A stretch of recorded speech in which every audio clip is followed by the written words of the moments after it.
Le professeur Christian Perron, je voulais vous en parler. Parce qu'il y a le rejet de la plainte de l'Ordre des médecins contre M. Perron. La plainte déposée par le Conseil national de l'Ordre des médecins en décembre 2020 contre Christian Perron a été rejetée en première instance, c'était vendredi. Cette plainte avait été déposée pour des propos jugés controversés sur l'épidémie de Covid-19. Et il était ce matin chez Sud Radio, chez notre ami Berkoff, M. Perron. Donc je vous propose de l'écouter, parce qu'évidemment, personne n'en parle là encore.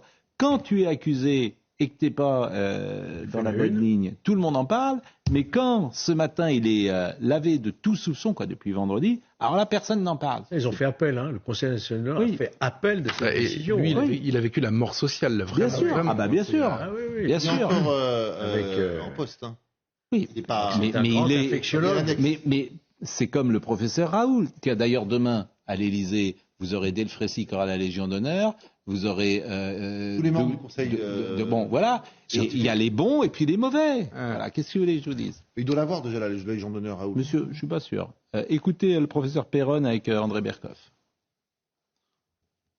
Moi, évidemment, je suis très heureux, mais bon, je m'attendais pas à un jugement aussi favorable, mais ce qu'il faut voir, c'est que les représentants dans les différents conseils de l'ordre, parce qu'il y a les conseils départementaux, régionaux, nationaux, c'est quand même des représentants des médecins de France, puisqu'ils sont élus par leur pairs. Bien sûr. Et moi, quand je vois l'énorme soutien que j'ai de toute la France, de tous les médecins généralistes, spécialistes, alors ils n'osent pas l'ouvrir parce que ils ont peur si se manifestent publiquement, ils risquent des sanctions, des attaques, et ils ont la trouille.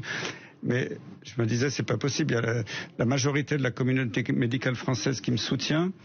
Et là, j'étais ravi de voir que le Conseil de l'Ordre, c'était vraiment le reflet de la communauté médicale française. Il a été démis de ses fonctions quand même de chef de service fin 2020, suite au dépôt de plainte du Conseil national de l'Ordre des médecins. Il devrait demander sa réintégration avec cette décision. C'est un cas très intéressant, Perron, parce que moi je me souviens d'avoir fait des débats avec lui au tout début du Covid. Il était très respecté, invité partout, etc. Bien sûr. Et en fait, à un moment donné, parce que c'est vraiment son métier, sa spécialité, son discours a varié de la doxa.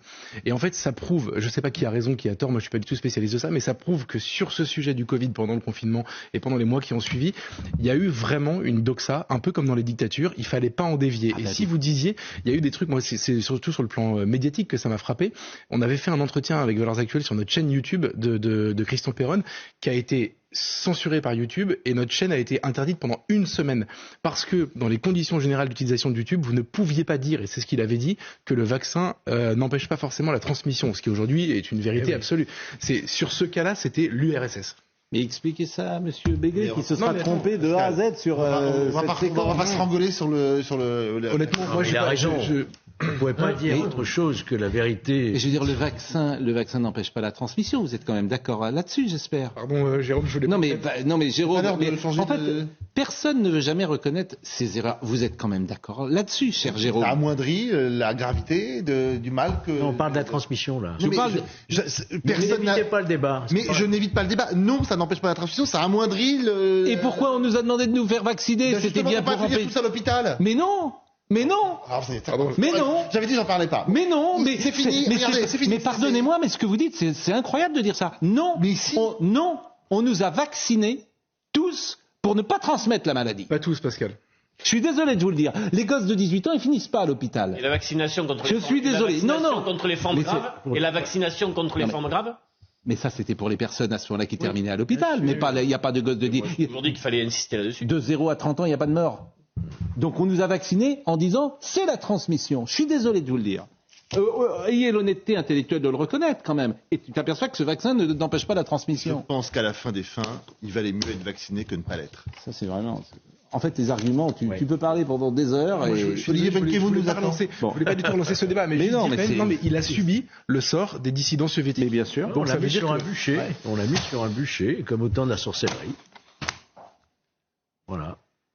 Toi, tu soufflais. Bon, Olivier Benkemoun. Non, mais on peut se tromper dans la vie, ça arrive régulièrement.